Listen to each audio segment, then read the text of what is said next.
In cognitive behaviour therapy, we have a particular way of looking at how people make sense of the world about them.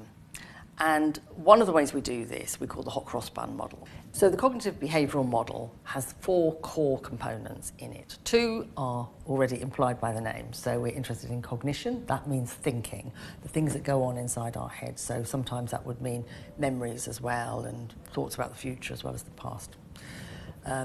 Thinking, then behaviour. So we're interested in what people do and how that affects their feelings, and how when they feel in a different mood, they might behave in different sorts of ways. Next, we have the feelings themselves, the emotions. So these are happiness, sadness, anger, that kind of thing. And finally, and importantly, there's the physical reactions that we have to these sorts of emotions and those sorts of events. So our heart beating faster, our hands sweating, butterflies in our stomach. Those are all the physical reactions that are part of our model. So we have these 4 components, all of them relate to each other.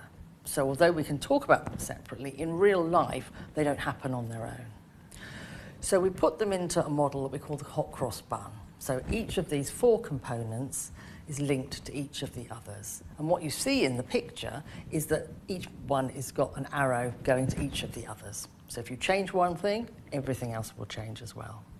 CBT really focuses on the thoughts and the behaviours.